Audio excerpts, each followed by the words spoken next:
semuanya, bismillahirrahmanirrahim. Assalamualaikum warahmatullahi wabarakatuh. Perkenalkan, nama saya Azika Muhammad Mufti dengan NPM 211002 Saya berasal dari kelas B, jurusan Ekonomi Syariah, Fakultas Agama Islam. Tujuan saya membuat video ini untuk memenuhi salah satu tugas dari mata kuliah Industri Halal. Oke, sebelumnya izinkan saya untuk menyebutkan apa yang akan saya jelaskan. Jadi yang akan saya jelaskan mengenai landasan yuridis dari suatu negara dan industri halalnya. Pembahasan Meksi menitik beratkan 4 strategi pertumbuhan industri halal, yaitu yang pertama penguatan rantai nilai halal, yang kedua penguatan sektor keuangan ekonomi syariah, yang ketiga penguatan UMKM sebagai penggerak utama rantai nilai halal, dan yang keempat pemanfaatan ekonomi digital. Dikutip dari sebuah website, Meksi 2019-2024 akan diluncurkan dengan 4 rekomendasi strategi utama. Yang pertama tentunya penguatan rantai nilai halal dengan fokus pada sektor ataupun klaster yang dinilai potensial dan berdaya saing tinggi.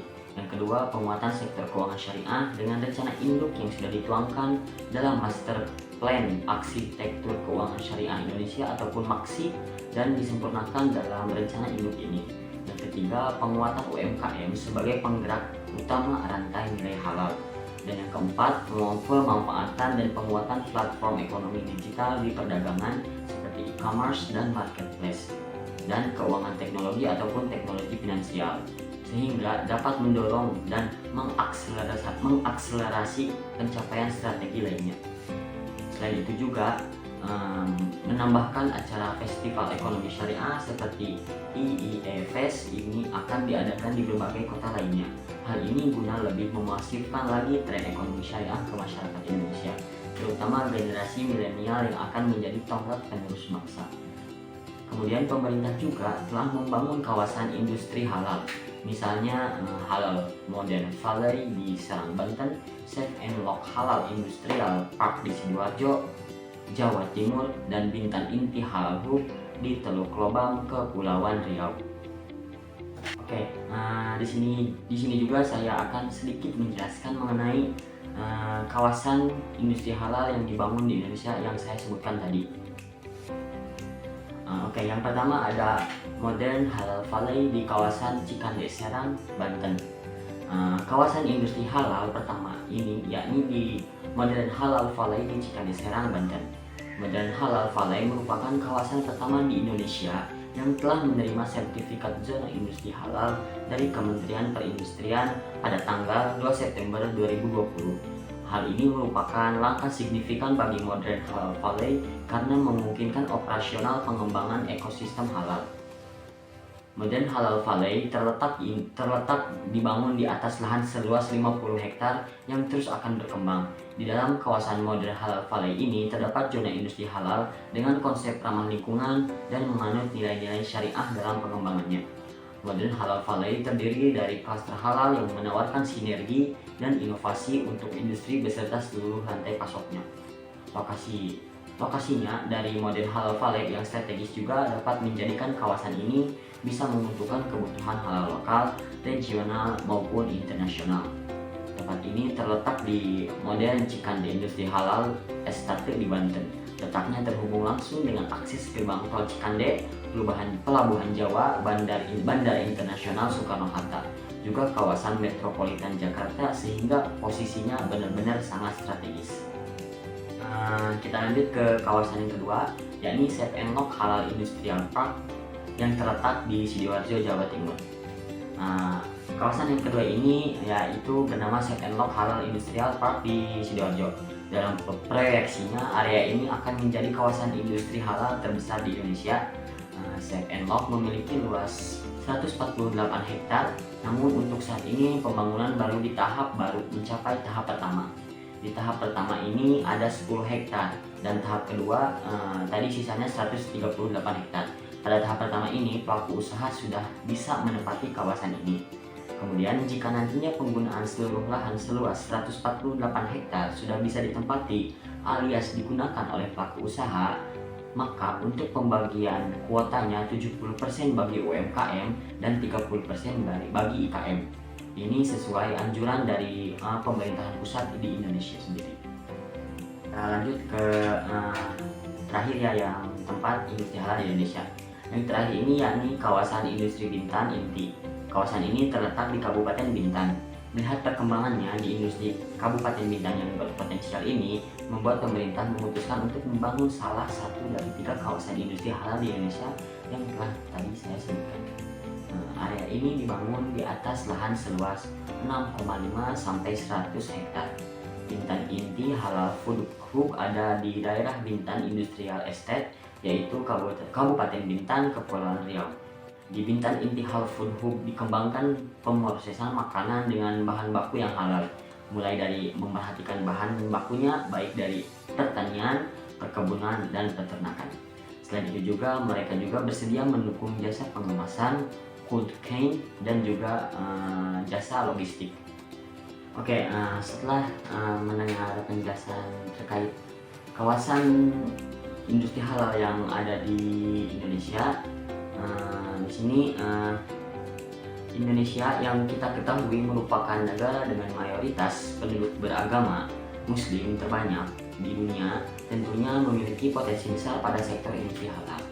Oleh karena itu, dengan memiliki kawasan industri halal merupakan sebuah keharusan bagi sektor industri di Indonesia. Dan kini hal tersebut sudah diwujudkan dengan resminya 3 kawasan industri halal di Indonesia tadi. Kemudian demi mengakselerasi pengembangan sektor real ekonomi syariah ataupun yang dikenal dengan industri halal, Kemenperin memandang perlu memperkuat seluruh rantai nilai industri halal dari sektor hulu sampai sektor hilir. Di antaranya dengan membangun kawasan industri halal dan halal hub di berbagai daerah sesuai keunggulan komparatif masing-masing daerah unggulan.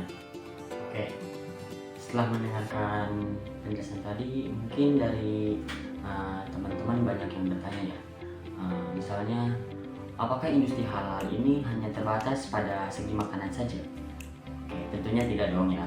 Bahkan The Global Islamic Economy menetapkan ada 6 fokus industri halal yang sering dikembangkan di beberapa negara di dunia. Tentunya yang pertama ada dari segi makanan halal, yang kedua ada dari segi keuangan Islam, yang ketiga ada Muslim friendly travel, yang keempat busana yang modis, dan yang kelima terkait kehalalan industri itu, yang kelima ada kosmetik dan obat-obatan, dan yang terakhir ada rekreasi dan media.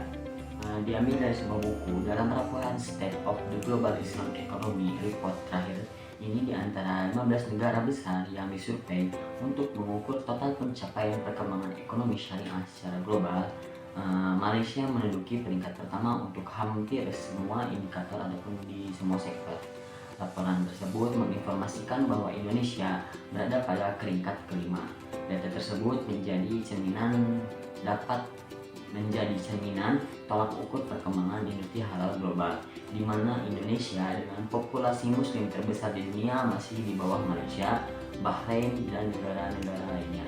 Namun demikian, secara keseluruhan peringkat Indonesia mengalami kenaikan dari periode sebelumnya. Lebih lanjut lagi, industri halal telah tumbuh menjadi perspektif baru dalam perkembangan bisnis di pasar dunia. Melalui populasi muslim mencapai 3 miliar orang, industri halal menjadi bisnis yang paling cepat berkembang di pasar global. Jika dijabarkan lebih luas, setidaknya terdapat 6 industri halal yang sudah ada dalam lingkup global, antara lain makanan, wisata halal, fashion, media dan rekreasi, farmasi ataupun obat-obatan dan kosmetik, serta keuangan. Rafiki dan Wahab menjelaskan industri halal global sebagian besar terdiri dari produk makanan, olahan, daging, minuman restoran, toko kosmetik, farmasi, bahan kimia, kesehatan, media, mode, logistik, dan pariwisata. Dari 6 sektor yang ada, makanan halal merupakan pilar industri halal terbesar yang dapat dilihat dari sisi revenue. Hingga tahun 2014, market share sektor ini di tingkat dunia mencapai 17%, dengan capaian yang masih terus bertambah Dari sisi permintaan yang lain, Muslim terhadap makanan halal diperkirakan mencapai angka 1,9 miliar US dollar pada tahun 2021. Lebih lanjut, empat sektor gaya hidup lainnya juga memiliki potensi yang cukup besar. Kemudian hal yang menarik untuk diperhatikan dalam perkembangan bisnis halal, Muslim bukanlah satu-satunya komunitas yang mengkonsumsi produk halal. Kini produk halal merambah ke komunitas lain yang mengenal halal sebagai prasyarat bagi produk yang bermutu tinggi. Selain di negara-negara Islam, pasar halal di Eropa juga sangat berkembang dengan cukup signifikan, yakni dengan adanya lebih dari 25 juta penduduk Muslim dengan kemampuan ekonomi yang cukup baik. Untuk ketertarikan terhadap produk halal juga telah meluas hingga kalangan non-Muslim. Pada negara-negara non-Muslim, pasar utama dengan pangan halal dunia antara lain terdapat di negara dengan penduduk Muslim yang cukup besar, seperti contoh India dengan populasi penduduk Muslim di atas 200 juta jiwa, Prancis dengan 6 juta penduduk Muslim, dan Jerman dengan 4,1 juta penduduk Muslim yang ada. Tentunya Indonesia sebagai negara dengan jumlah populasi Muslim terbesar di dunia telah memulai langkah strategis untuk mengembangkan industri halal. Sejak pendirian Lembaga Pengkajian Pangan, Obat-obatan, dan Kosmetik oleh Majelis Ulama Indonesia atau sering disebut MUI pada tahun 1989 yang kemudian dikenal sebagai LPPOM MUI. Langkah strategis ini didasarkan pada kenyataan bahwa Indonesia adalah negara Muslim terbesar di dunia dengan jumlah penduduk Muslim Indonesia yang mencapai 87,18% dari total populasi penduduk Indonesia atau sekitar 13% populasi Muslim dunia. Berdasarkan fakta tersebut, Indonesia berpeluang besar dalam mengembangkan industri halal dunia. Jumlah tersebut merupakan pangsa pasar bagi produk dan jasa berbasis sektor industri halal. Hal tersebut didukung dengan tren kenaikan konsumsi barang dan jasa halal yang diperkirakan memiliki pertumbuhan cukup tinggi. Bahkan Indonesia pun telah dinobatkan sebagai destinasi wisata halal terbaik oleh Global Muslim Traveler Index 2019. Terlebih lagi, kegiatan edukasi konsumen Muslim terhadap pentingnya memilih dan menggunakan produk halal yang gencar dilakukan. Hal ini akan semakin membangun kesadaran masyarakat bahwa dengan halal tidak hanya terdapat keamanan dan mutu produk, tapi juga terdapat keberkahan dari apa yang mereka konsumsi. Lebih lanjut lagi, potensi perkembangan industri halal di Indonesia juga dibuktikan dengan kesadaran masyarakat Muslim yang ada di Indonesia terhadap konsumsi barang dan jenis dan jasa halal. Indonesia Halal Economy and Strategy Roadmap 2018 menyebutkan total konsumsi barang dan jasa halal di Indonesia pada 2017 sebesar 218,8 miliar US dollar. Jumlah ini diperkirakan terus tumbuh sebesar 5,3% compound average growth ratio dan mencapai 330,5 miliar US dollar pada 2025 mendatang. Perkembangan halal di Indonesia terus tumbuh seiring dengan adanya daya saing ekonomi Indonesia dalam skala global. World Economic Forum 2014 mendefinisikan daya saing sebagai seperangkat institusi, kebijakan, dan faktor-faktor yang menentukan tingkat produktivitas dari suatu negara. Dengan pencapaian Indonesia yang dari fokus-fokus industri halal tersebut merupakan suatu pencapaian yang paling besar bagi Indonesia sendiri, di mana indikasi tersebut menandaskan bahwa sektor-sektor selain makanan dan minuman dapat masih berkembang, di mana nilai-nilai Islam yang menjadi etika populer melahirkan konsumsi halal berkembang bukan hanya dari sektor makanan, tapi juga dari sektor pariwisata, busana, kosmetik, obat-obatan, serta tontonan yang islami.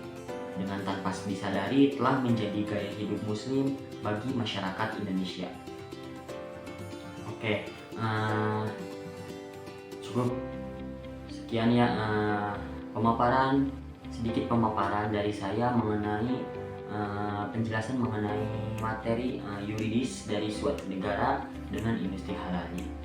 Mudah-mudahan ataupun semoga materi yang dapat saya jelaskan barusan dapat menambahkan sedikit atau tidaknya materi wawasan kalian terkait materi dari landasan yuridis dari suatu negara dengan industri halalnya.